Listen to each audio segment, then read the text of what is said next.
So you've graduated, you've done your job search, and now you are applying for the Trainee Probation Officer scheme or a PSO, Probation Service Officer, or maybe you're applying for a prison officer job right now and you're going for the application form and you start thinking, why did I apply? It's so hard. I don't understand. What are they asking me? It's such an effort. Yes, it is an effort, but trust me, it will be worth it in the end. And if you watch this video to the end, I'm going to show you exactly how you can best answer this question so you actually get the job interview.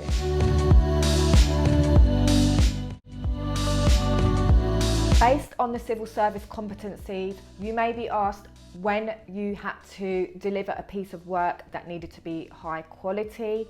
So one of the key things of working for the civil service is producing high quality work, so they want to show.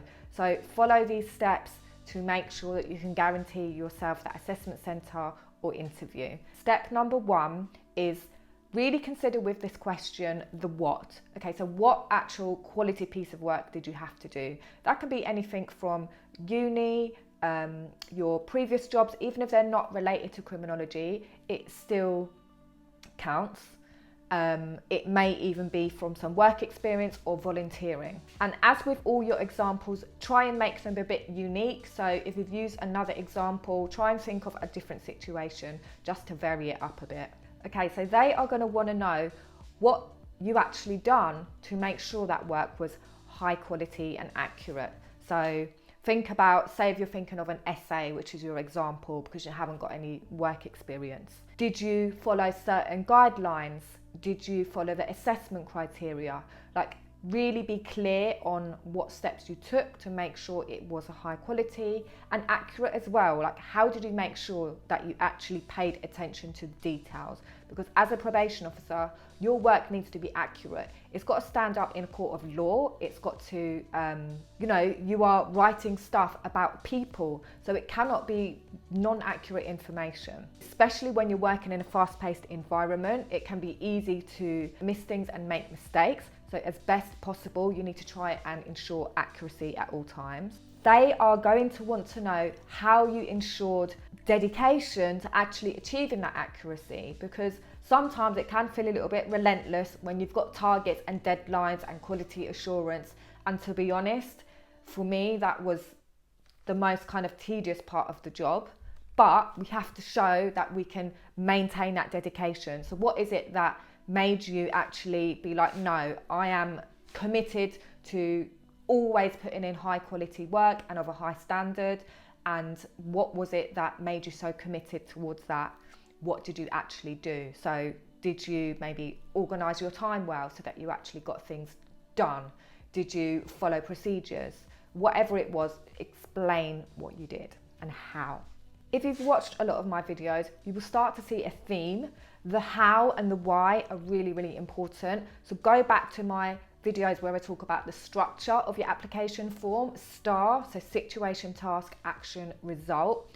And if you're watching this and you're actually not even at that stage where you're applying for graduate jobs, but you are currently studying psychology or criminology at uni and you are just interested to know about this role, but you actually find you're just really struggling with your writing and you're hearing me talk about how important writing skills are with your application and when you're actually doing the job and you're starting to get a little bit nervous, don't worry. I'm a psychology and criminology tutor and I run an essay skills course just for students like you. So if you're struggling and you're starting to feel like it's getting overwhelming and you're just not getting those grades, click the link in the down bar below because I've left a free training for how you can actually start improving your essay writing, because it really does matter, especially for job applications, especially when you're doing the job.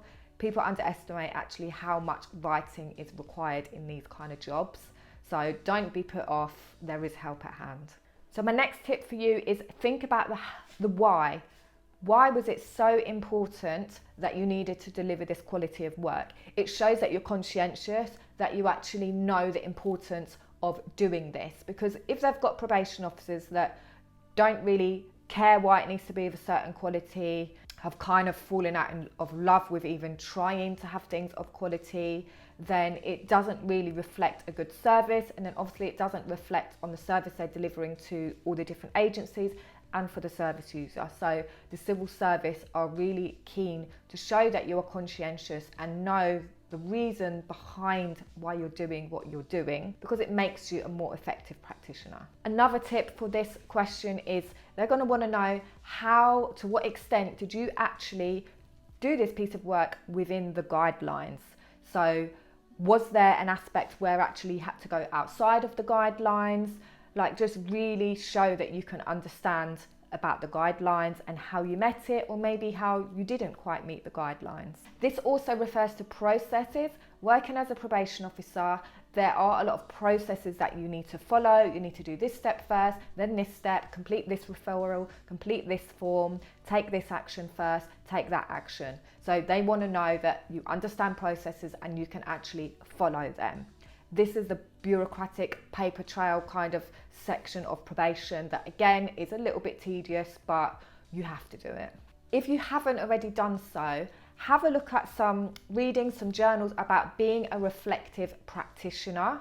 This will really help you with these kind of questions, because they want probation officers that can be reflective.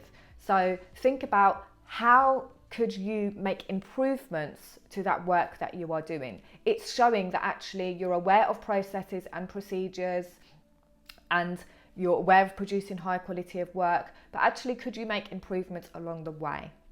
Also, can you reflect on anything that could have gone better or could have done differently? Staying on that theme of reflection, when you've had to produce a high quality piece of work, did that work reflect the organisation's goals and values and desired outcomes? Because it shows that you've got an awareness of what the organisation's values are. Now, like I've said in this video, is the civil service have their own sets of values. It is a public service, so we need to be, as probation officers, providing a really high quality service. So if you're not sure, go back to like the civil service aims, because Her Majesty's Prison and Probation Service is part of the civil service. You've got the civil service, then you've got lots of different areas, lots of different sections, one being HMPPS, the one you're applying for.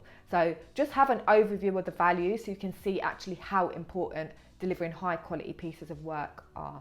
So just to recap for you, think about the how, the why, think about reflection, read up any journals or books about the reflective practitioner, have a look at the civil service values and HMPPS values and organisational aims.